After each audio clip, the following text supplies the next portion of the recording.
नमस्कार, जय हिंद। बिहार दरोगा और सीजीएल 4 जो साइंस का मैं सीरीज चला रहा हूं, उसी क्रम में आज हम लोग पहुंच गए हैं सीरीज नंबर 9 के ऊपर। जी हाँ, यह जो सीरीज नंबर है, यह सीरीज नंबर 9 है, यानी कि इससे पहले 8 सीरीज मैं आपको दे चुका हूं। मैंने आपसे वादा किया है कि लगभग हर सेट मतलब हर सब्जेक्ट के लगभग हर सब्जेक्ट के आपको 2-2 हजार प्रश्न मैं करा दूंगा। हर सब्जेक्ट के लगभग 2-2 हजार प्रश्न मैं करा दूंगा। आज जो है भैया वो 9वां वीडियो है और साइंस का भी आपको पैरेलल ही करंट अफेयर का भी पैरेलल ही चला रहे हैं हम, क्योंकि करंट अफेयर के भी दोनों में उतना ही महत्व होता है। आइए हम लोग इसको डिटेल में समझते हैं, अच्छे से समझते हैं। तो चलिए, पहला प्रश्न, ये जो प्रश्न है मोस्ट इंपोर्टेंट है, यहां से आपको एग्जाम में आना ही आना है, हमेशा आता है यहां से। चलिए, हाइड्रा में जनन कैसे होता है? जनन से एक सवाल आपको पूछेगा ही पूछेगा। जनन से एक सवाल आपको पूछेगा ही पूछेगा, चाहे हाइड्रा में पूछे, चाहे आपको प्लाज्मोडियम में पूछे, चाहे प्लेनेरिया में पूछे, है ना। यहां से आपको प्रश्न पूछना ही पूछना है।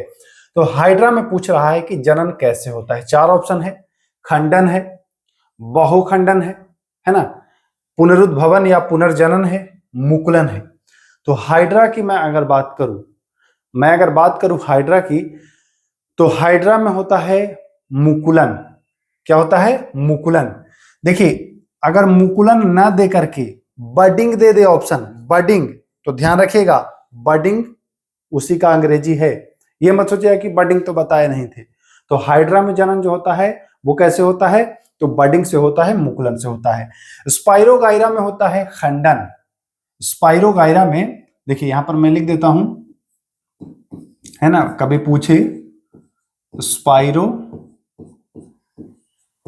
स्पाइरोगाइरा में होता है खंडन से, ध्यान रखिएगा, स्पाइरोगाइरा में खंडन से। और बहुखंडन होता है प्लाज्मोडियम। भाई गिरो मत यार, बच्चे परेशान हो रहे हैं।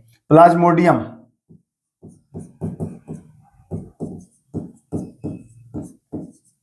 क्या हो गया? प्लाज्मोडियम हो गया। और पुनरुद्भवन होगा कहां? तो ये होगा प्लेनेरिया में।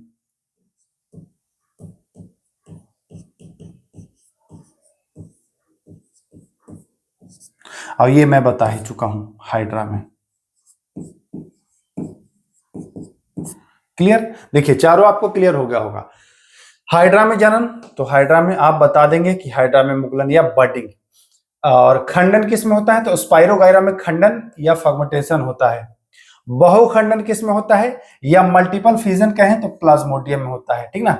और पुनरुद्भवन या पुनर्जनन, रीजनरेशन की बात करें तो प्लेनेरिया में होता है।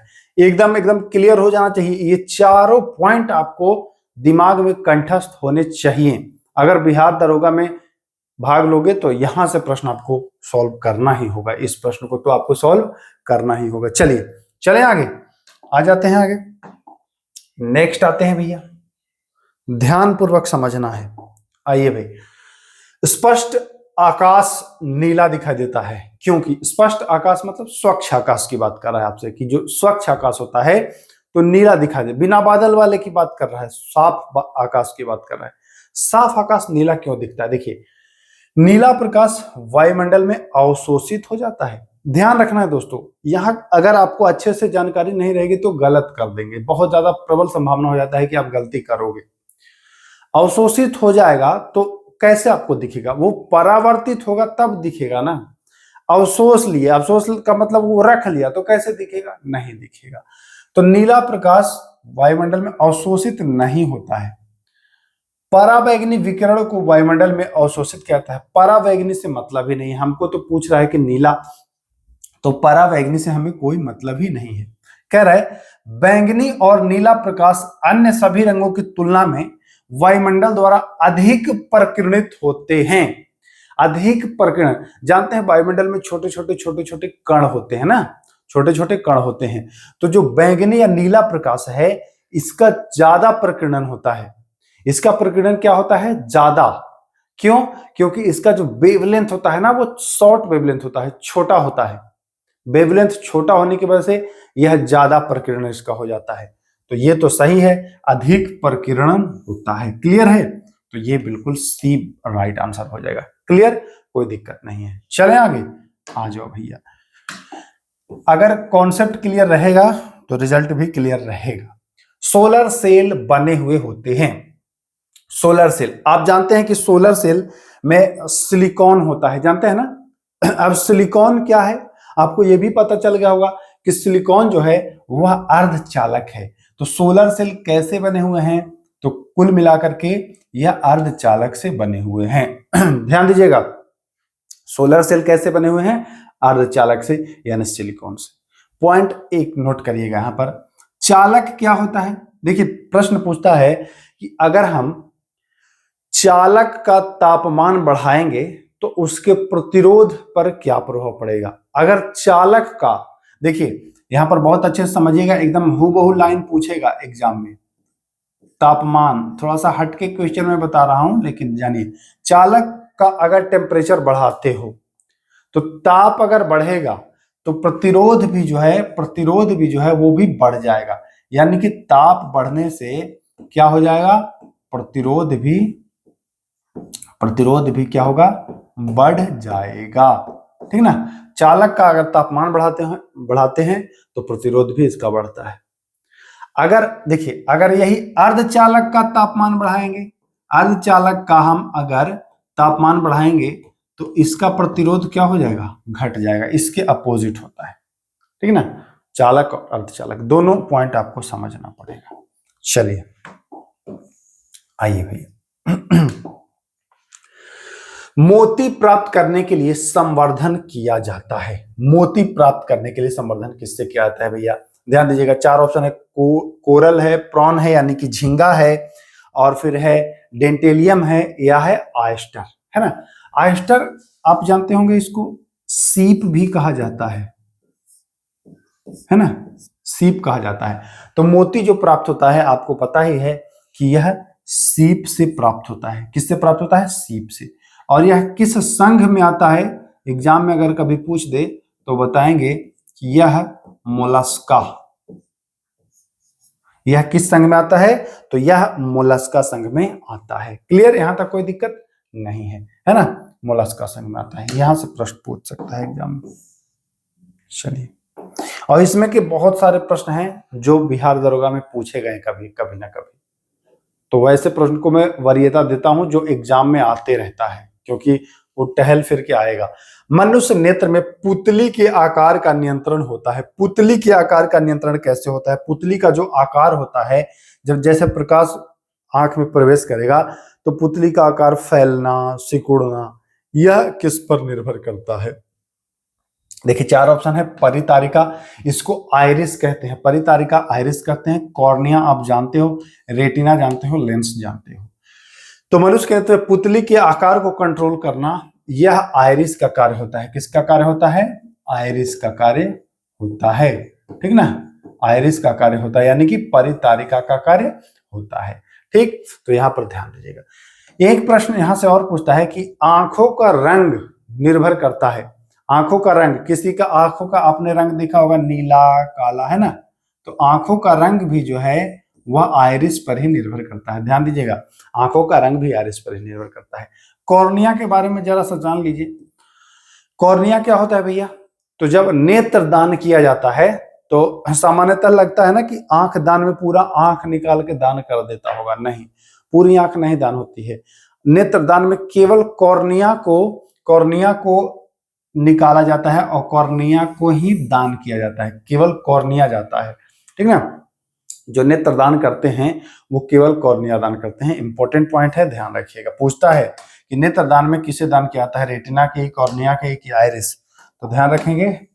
अब मुझे लगता है कि ये आप नहीं भूलेंगे। चलिए, अधिक अपवर्तनांक वाला माध्यम, अधिक अपवर्तनांक वाला माध्यम, ध्यान दीजिएगा। दूसरे माध्यम की अपेक्षा प्रकाश तेजी से चलता है, दूसरे माध्यम की अपेक्षा प्रकाश धीमा चलता है।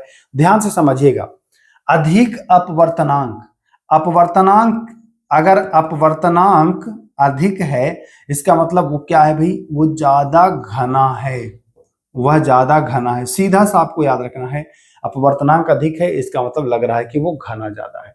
अब वो सघन है, वो कैसा है, सघन है, सघन, ध्यान से समझिएगा, बहुत अच्छे से आपको समझा दूंगा। सघन है ये, सघन का मतलब कि भीड़ है, सघन का मतलब कि ज्यादा भीड़ है ना, ज्यादा भीड़ है। ठीक, क्लियर। तो अगर आपको भीड़ में चलने के लिए दे दिया जाए तो आप तेज चलेंगे कि स्लो चलेंगे, बताइए। भीड़ में आप कैसा चलेंगे, तो भीड़ में सर तेज कैसे चलेंगे, स्लो ही चलना पड़ेगा। वही हाल प्रकाश के साथ भी होता है। दूसरे माध्यम की अपेक्षा प्रकाश जो है वो धीमा चलने लगता है जब अपवर्तनांक अधिक हो जाता है। अपवर्तनांक अधिक होना यानी कि घना होना, यानी कि सघन होना, यानी कि भीड़ होना। तो आदमी भी भीड़ में जानते हैं कि धीरा चलता है, तो प्रकाश भी क्या हो जाएगा, धीमा चलने लगता है दूसरे माध्यम की अपेक्षा। क्लियर, कोई दिक्कत नहीं। अपवर्तनांक बढ़ेगा तब, और अपवर्तनांक घटेगा तो घटेगा, यानी भीड़ घट गया तो भीड़ घटेगा तो फिर तेज चलता है। क्लियर, क्लियर है सर। मुझे उम्मीद है बहुत अच्छे से आपको ये भी समझ में आ गया होगा और अब दिक्कत नहीं होगी। कभी पूछे कि अपवर्तनांक बढ़ने पर प्रकाश की चाल पर क्या प्रभाव पड़ता है, तो बताएंगे अपवर्तनांक बढ़ गया यानी कि सघन हो गया, यानी कि भीड़ हो गया। अब भीड़ में भैया तेज तो चल नहीं पाएगा, है ना, समझ रहे होंगे। वाह, चलिए। किसी वस्तु का चंद्रमा पर भार पृथ्वी पर उसके भार का 1/6 होता है ना। देखिए भार पूछ रहा है, यहां पर आपको फंसाने के लिए भार की जगह लिख सकता है द्रव्यमान। भार के जगह क्या लिख सकता है, ये भार के जगह आपको लिख देगा कि भैया द्रव्यमान, है ना, ऐसे लिख देगा कि किसी वस्तु का चंद्रमा पर द्रव्यमान पृथ्वी पर उसके द्रव्यमान का क्या होगा। देखिए भार लिखा है तब तो आंसर बताएंगे 1/6 भाग। अगर द्रव्यमान लिखा है यानी कि मास लिखा है, तो आप जानते हो ना कि द्रव्यमान कभी चेंज नहीं होता है, बदलता नहीं है। मास नहीं चेंज होता है, भार बदलेगा, द्रव्यमान नहीं बदलेगा। तो ध्यान रखिएगा, द्रव्यमान दे तो बताइएगा कि आप परिवर्तित रहेगा। बहुत अच्छा प्रश्न बनता है, ठीक ना। एक सवाल और पूछता है कि चंद्रमा पर अगर बम विस्फोट होता है तो पृथ्वी पर उसकी आवाज आप सुनेंगे। ऑप्शन दे देगा 8 मिनट 20 सेकंड, 1 मिनट 5 सेकंड, है ना, या 1 मिनट 20 सेकंड, या देगा इनमें से कोई नहीं। अब आपको क्या लगेगा कि अच्छा वहां से आने में कितना समय लगता है चंद्रमा की रोशनी, वही अनुसार जोड़ करके। लेकिन जानते हैं चंद्रमा पर वायुमंडल नहीं है, तो वायुमंडल नहीं है। अब जानते हैं कि ध्वनि को चलने के लिए किसी न किसी माध्यम की आवश्यकता है। अब भाई जब है ही नहीं कोई माध्यम तो कैसे आएगा ध्वनि, नहीं आएगा ना, तो ध्वनि वहां से सुनाई नहीं देती है। तो ये भी एक पॉइंट था जो मैं आपसे डिस्कस किया। चलें आइए, जी का मान, किसका मान, ये कैपिटल जी है ना, मतलब बड़ा वाला जी। बड़ा वाला जी का मान कितना होता है भैया, इसी में छोटा वाला जी का भी मान घुसा होगा बीच में, एग्जाम में फंसाने के लिए देता है। तो देखिए छोटा वाला जी का अगर पूछे तो 9.8 मीटर प्रति सेकंड स्क्वायर, है ना। इसको त्वरण के भी नाम से जानते हैं। ये स्मॉल जी का होता है मान, ठीक। गुरुत्वीय त्वरण इसको बोलते हैं, क्या बोलते हैं, गुरुत्वीय त्वरण। ये है कैपिटल जी, स्मॉल जी। अब कैपिटल जी का पूछे यानी कि बड़ा वाला जी का, तो बड़ा वाला जी का होता है 6.67 गुणे 10 के पावर 11, है ना, 10 के पावर 11 न्यूटन मीटर स्क्वायर, प्रति न्यूटन मीटर स्क्वायर, है ना। फिर है माइनस में है, देखिए दोनों जगह माइनस में है, तो प्रति केजी स्क्वायर होगा, ठीक है ना। ध्यान रखिएगा जब माइनस जाता है तो वो बटे में आएगा यानी कि प्रति आएगा, तो ये ध्यान देना है। जब भी माइनस का चिन्ह आए तो समझिए कि वो बटे में आएगा। 6.67 गुणे 10 के पावर -11 न्यूटन मीटर स्क्वायर प्रति केजी स्क्वायर। क्लियर, तो ये हो जाएगा कैपिटल जी का मान।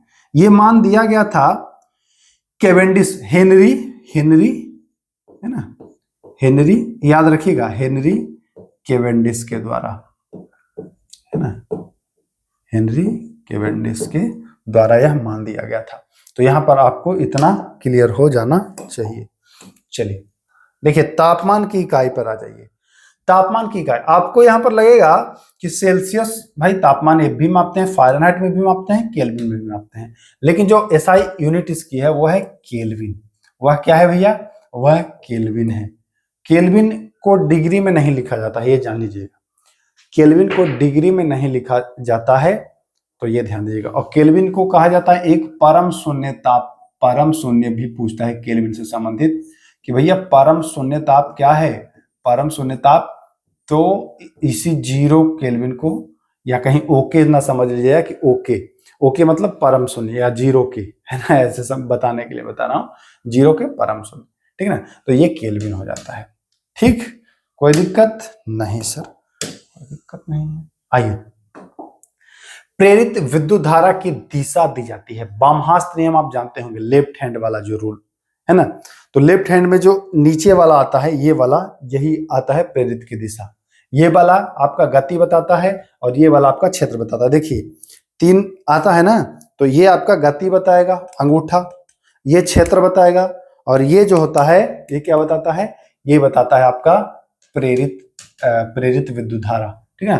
तो ये कौन सा? फ्लेमिंग का बाएं हाथ का नियम है भाई, ये है बाएं हाथ का नियम, ध्यान रखेंगे। चलिए आइए, तो आंख और उसके रोगों से संबंधित चिकित्सा की शाखा क्या कहलाती है? तो देखिए ऑन्कोलॉजी आपको कैंसर से संबंधित विभाग है ना, कैंसर से संबंधित है ये अध्ययन, कैंसर से संबंधित है ये। ऑप्टोमेट्री, जी हाँ, ऑप्टोमेट्री जो है ये आंख से संबंधित है, लेकिन जानते हैं ऑप्टोमेट्री ऑफ डॉक्टर बोला जाता है इसको, और ये प्राथमिक स्तर पर कार्य होता है। ऑप्टोमेट्री भी आंख से संबंधित है, और ऑप्थेल्मोलॉजी जो है यह भी आंख से संबंधित है, लेकिन यहां उसके रोग से संबंधित बृहद स्तर पर ये डॉक्टर यहां पर रहेगा, है ना, बृहद स्तर पर रहेगा, और ये होता है प्राथमिक स्तर पर। तो राइट आंसर जो हो जाएगा वो हो जाएगा ऑप्शन नंबर डी, ऑप्थेल्मोलॉजी। ठीक, क्लियर बा? क्लियर बा। आइए चलिए, पानी का क्वथनांक सेल्सियस में पूछ रहा है। क्वथनांक मतलब बॉइलिंग पॉइंट, उबलने कब लगता है पानी? तो जानते हैं कि पानी 100 डिग्री पर उबलता है, 100 डिग्री सेल्सियस पर उबलता है, पानी उबलने लगता है 100 डिग्री सेल्सियस पर। देखिए लेकिन हर जगह नहीं उबलता है, इसका भी वायु दाब के अनुसार होता है। अगर वायु दाब कम जाए, वायु दाब, देखिए ध्यान से समझिएगा, अगर वायु दाब जो है वह कम जाए, ठीक है ना, वायु दाब अगर कम जाता है तो ये जो बॉइलिंग पॉइंट है ये भी कम पर ही उबलने लगता है। जैसे 100 पर उबल रहा है, वायु दाब कमा दीजिए तो कम पर उबलना शुरू हो जाएगा। तो ये भी आपको ध्यान देना है, ठीक है ना। अब देखिए डिग्री में अगर पूछे कि भाई डिग्री फ़ारेनहाइट में पूछे कि डिग्री फ़ारेनहाइट में कितना पर उबलता है, तो डिग्री फ़ारेनहाइट में उबलेगा 212 डिग्री फ़ारेनहाइट पर उबलेगा, ठीक है ना। डिग्री फ़ारेनहाइट में 212, डिग्री सेल्सियस में 100 डिग्री, ये ध्यान देना है। और जमता कितने पर है? तो जमता है कहां? शून्य होने पर ये जम जाता है ना, 0 डिग्री पर ये जम जाता है। चलिए अच्छा, केल्विन में कितने डिग्री पर पानी उबलेगा? केल्विन में कितने पर? तो 373.15 केल्विन, है ना। केल्विन में डिग्री उग्री नहीं होता है, ध्यान दीजिएगा। चलिए इनमें से किसका उपयोग कांच पर लिखने के लिए? तो HF का हाइड्रोफ्लोरिक अम्ल का। चलिए इनमें से कौन सा मिश्रण नहीं है? मिश्रण नहीं है जिसमें मिश्रण ना हो। तो आयोडीन में देखिए आपको एक मिल जाता है साधारण नमक, तो होता ही है आयोडीन युक्त नमक में। एक तो साधारण नमक होगा यानी कि NaCl होगा, और एक होगा पोटेशियम आयोडाइड। एक होगा क्या? पोटेशियम, क्योंकि भाई आयोडीन है ना, तो पोटेशियम आयोडाइड होगा। तो ये तो मिश्रण हो गया। दूध मिश्रित पे भाई दूध में कुछ ना कुछ मिलाएंगे तभी पेय बनाएंगे, तो ये भी मिश्रण हो गया। वायु में आप जानते हैं कि भाई ऑक्सीजन, हाइड्रोजन, नाइट्रोजन, है ना, या बहुत सारे गैस का मिश्रण है ये वायु, तो ये भी नहीं। आश्रित जल प्योर जल होता है, शुद्ध होता है, इसमें कोई मिश्रण नहीं होता है, तो ध्यान रखेंगे। चलिए, एक आवश्यक तत्व है जिसका उपयोग प्रोटीन संश्लेषण में किया जाता है, तो नाइट्रोजन। नाइट्रोजन एक आवश्यक तत्व है जिसका उपयोग प्रोटीन के संश्लेषण में किया जाता है। एक आपने सुना होगा राइजोबियम, ये नाइट्रोजन स्थिरीकरण करने वाला जीवाणु है, ध्यान रखिएगा। पूछता है कि वह जीवाणु जो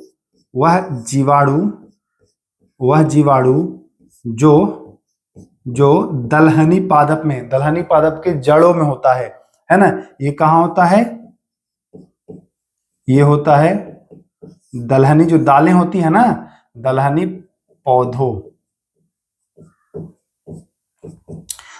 पौधों के जड़ों में क्या होता है भाई, राइजोबियम। ये नाइट्रोजन फिक्सेशन का कार्य करता है, नाइट्रोजन स्थिरीकरण का कार्य करता है ये राइजोबियम। तो ध्यान दीजिएगा, नाइट्रोजन होता है प्रोटीन का संश्लेषण करने के लिए।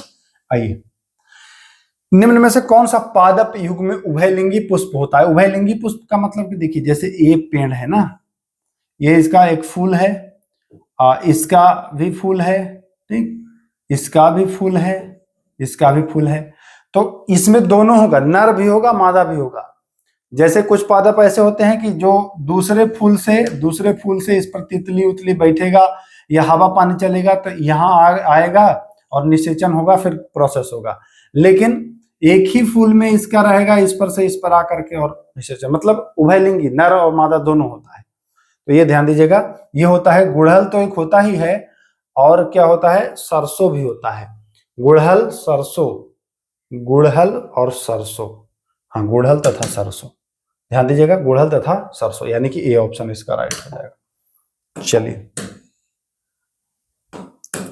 आइए, चमगादड़ तथा पक्षी के पंख हैं, ये बिहार दरोगा का एक बहुत इंपॉर्टेंट टॉपिक है। चमगादड़ का, बंदर का हाथ, ध्यान दीजिएगा, जरा समझिएगा। समजात अंग और समरूप अंग। समजात में दिखाई देगा एक ही तरह का, लेकिन काम अलग अलग, है ना, लगेगा कि भाई एक ही जैसा है, लेकिन काम होगा अलग अलग। समरूप में दिखाई देगा अलग अलग, लेकिन काम एक ही होगा। जैसे, ध्यान समझिएगा, चमगादड़ और पक्षी का जो पंख है, ठीक ना, इनका बनावट दोनों का अलग अलग है, लेकिन दोनों का काम क्या है, उड़ने का काम आता है। तो क्या होगा, जब काम एक ही हो तो समरूप हो जाएगा, ठीक है ना, काम एक हो तो समरूप हो जाएगा, और काम अलग हो, जैसे आदमी का हाथ और बंदर का हाथ, देखने में लगता है ना कि दोनों का बनावट सेम है, दोनों हाथ है, उसका भी अंगुलियां हैं, बनावट सेम है, लेकिन काम दोनों का अलग अलग है। कैसे, बंदर का हाथ जो है वो चलने के भी काम आता है, आदमी का हाथ चलने के काम नहीं आता है। वो बचपन में भले चल ले रहे हैं, लेकिन बंदर का हाथ खाएगा भी उससे, चल भी लेगा उससे, देखते हैं ना बंदर चलता भी है। तो समजात है, वो समजात है क्योंकि दिखता तो एक जैसा है, लेकिन काम उसका अलग अलग है। समझ रहे हैं बात को? तो ये काम अलग है, इसमें काम एक है, यानी कि समरूप है, दिखता अलग है, काम एक है। दोनों पॉइंट आप समझ गए होंगे। चलिए, जल के अणुओं की अर्धपारगम्य झिल्ली द्वारा गति कहलाती है परासरण कहलाती है, जिसमें कोशिका झिल्ली आपने देखा होगा, कम सांद्र से अधिक सांद्र की ओर प्रवेश करना परासरण कहलाता है। कोशिका झिल्ली में भी यही होता है, अर्धपारगम्य झिल्ली होती है कोशिका झिल्ली। आइए, कंगारू के पेट में देखे होंगे ना कि एक बच्चा रहता है, खोली में से निकलेगा फिर घुस जाएगा, उसको मार्सुपियम कहते हैं। क्या कहते हैं? मार्सुपियम कहते हैं। ध्यान दीजिएगा, एग्जाम में पूछेगा क्वेश्चन डायरेक्ट आएगा। चलिए, इनमें से कौन सा एक प्राकृतिक इंडिकेटर, प्राकृतिक सूचक, अगर पिछला वीडियो देखा है आपने तो ये बहुत अच्छा से कर लेंगे। कवक और शैवाल, जी हाँ, लाइकेन जो है यह कवक और किसका भाई, यह कवक और किसका, शैवाल, कवक और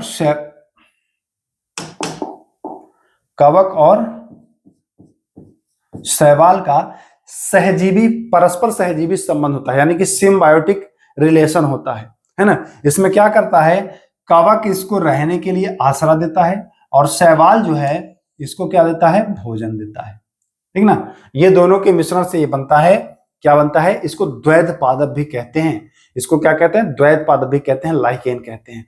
लाइकेन वैसी जगह पर नहीं उगेगा जहां प्रदूषण हो, समझ रहे हैं, जहां प्रदूषण हो वहां ये उगेगा ही नहीं, और जहां उग गया वहां समझिए कि प्रदूषण नहीं है। तो आप लोग भी अपने आसपास देखिएगा, अगर लाइकेन है कहीं तो समझिएगा कि आप लोग ठीक जगह पर हो, प्रदूषित इलाका नहीं है। इसीलिए इसको प्राकृतिक का इंडिकेटर भी कहते हैं कि सूचक, ये पता चल गया ना, जहां लाइकेन है प्रदूषण नहीं है, तो ये सूचक है, इंडिकेटर है। चलिए आइए, द्रव अवस्था में परिवर्तित हुए बिना गैस अवस्था से सीधे ठोस, ये मैं बहुत बार करा चुका हूं, 50 बार ये कराया हूं। गैस से सीधे क्या आ गया, ठोस आ गया। ठोस से गैस पूछता तब अलग बात है, ये गैस से ठोस पूछ रहा है। ये कैसे पूछ रहा है, गैस से ठोस, यानी कि डिपोजिशन होगा, यानी कि रिवर्स सब्लिमेशन होगा, यानी कि निक्षेपण होगा, है ना। क्या होगा भैया, तो निक्षेपण होगा, यानी रिवर्स सब्लिमेशन होगा, यानी कि डिपोजिशन होगा। यही अगर ठोस से गैस रहता तो सब्लिमेशन होता या ऊर्ध्वपातन, है ना। लेकिन हमसे पूछ रहा है कि गैस से ठोस, तो हो जाएगा रिवर्स सब्लिमेशन। आओ भाई आगे चलो। धातु की शुद्धता मापने में प्रयोग किया जाता है। धातु की शुद्धता मापने के लिए प्रयोग करते हैं हम लोग आर्किमिडीज के सिद्धांत। किसका, आर्किमिडीज के सिद्धांत। इसके सिद्धांत को तैरने का नियम भी इसी से आपको ज्ञात होता है। इसके बारे में कहा जाता है, पूछता है कि किस वैज्ञानिक को नहाने के टब में जब वो घुसते हैं, तो नहाने के टब में घुसने के बाद वो यूरेका यूरेका चिल्लाते हुए भागने लगते हैं, यूरेका यूरेका चिल्लाते हुए भागने लगते हैं। इनमें से कौन से वैज्ञानिक है, ऑप्शन देगा, आर्किमिडीज देगा, आइंस्टीन देगा, न्यूटन देगा, गैलीलियो देगा, 4 ऑप्शन देगा, और कहेगा कि इनमें से कौन से जो वैज्ञानिक हैं ये नहाने के टब में घुसे और यूरेका यूरेका चिल्लाते हुए भागने लगे। यूरेका यूरेका का मतलब कि पता चल गया, पता चल गया, पता चल गया। जैसे आपको कोई जानकारी होती है तो कहते हैं ना, अरे हाँ जान गए जान गए जान गए, वैसे ही वो यूरेका यूरेका यूरेका चिल्लाते। क्यों, वो जब बाथ में घुसे ना टब में, तो जितना उनके शरीर का वजन था, पानी भी गिरना शुरू हो गया। जब पानी गिरना शुरू हो जाता है तो इनको लगता है कि हाँ हम जो खोज रहे थे वो मिल गया। 1 मिनट जरा सा लाइट फिक्स कर लूं, लाइट की समस्या हुई है थोड़ी सी। चलिए फिक्स हो गया है। तो ये हो जाएगा आर्किमिडीज का सिद्धांत। पास्कल के सिद्धांत पर क्या काम करता है, तो जो हाइड्रोलिक प्रेस होता है या हाइड्रोलिक लिफ्ट होता है, ये पास्कल के सिद्धांत पर कार्य करता है। गैस से संबंधित होता है, गैस आदर्श गैस पर कार्य करता है, वायल का नियम। न्यूटन का गति नियम 1 2 3 नियम आप पढ़ते हैं, है ना, जिसमें आप तीसरा नियम में क्रिया प्रतिक्रिया पढ़ते हैं, जड़त्व का नियम इसमें आप पढ़ ही लेते हैं। चलिए आइए, तापमान घटने से कणों की गतिज ऊर्जा। अगर टेम्परेचर घटाओगे, देखिएगा ध्यान से समझिएगा, बहुत अच्छे से मैं बता रहा हूं, इसको अगर समझ गए तो भूलेंगे नहीं। जैसे ये कोई भी वस्तु है, ठीक है, इसको आप गैस पर रख दिए और नीचे से इसमें आग लगा दिए। अब आग लगाएंगे तो ये पिघलेगा, पिघलेगा का मतलब किसमें की गति होगी, गति होगी, इधर उधर इसके कण भागना शुरू करेंगे, यानी कि क्या होगी, इसकी गतिज ऊर्जा बढ़ रही है। तो क्या हो जाएगा, तापमान सॉरी घटने से पूछ रहा है ना, तो बढ़ने से बढ़ जाती है तो घटने से घट जाएगा। जब बढ़ने से बढ़ रहा है तो घटने से घट जाएगा। बी, तापमान घटने से गतिज ऊर्जा घट जाएगी, सीधा, कोई दिक्कत नहीं है भैया।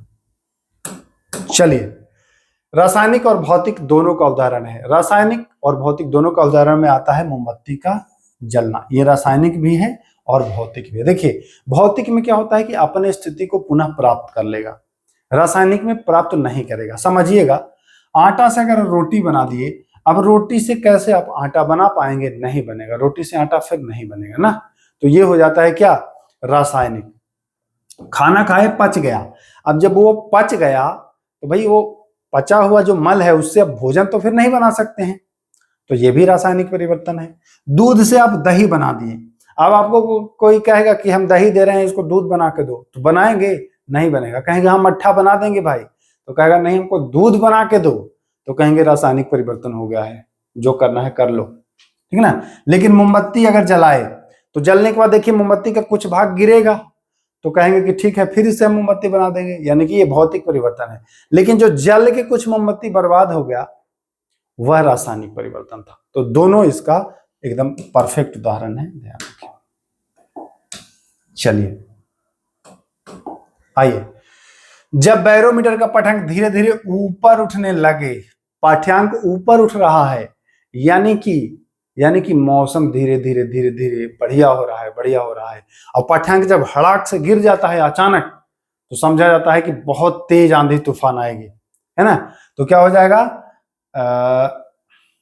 मौसम साफ होने की संभावना है, ठीक ना। आंधी झंझावत कब होता है, तो भाई अचानक पाठ्यांक गिर जाए तो समझ लीजिए कि बहुत तेज आंधी आएगी, बहुत तेज आंधी आएगी। ऐसा क्यों होता है, जरा सा इसको भी मैं समझा दूं। आइए, ऐसा क्यों हो रहा है समझिएगा। जैसे आप लोग तो इतना तो पढ़े ही होंगे ना कि जो वायु होती है वो अधिक दाब से कम दाब की ओर चलती है, ठीक। तो मान के चलिए कि ये है बैरोमीटर, ठीक ना, ये है बैरोमीटर, इसमें बना है।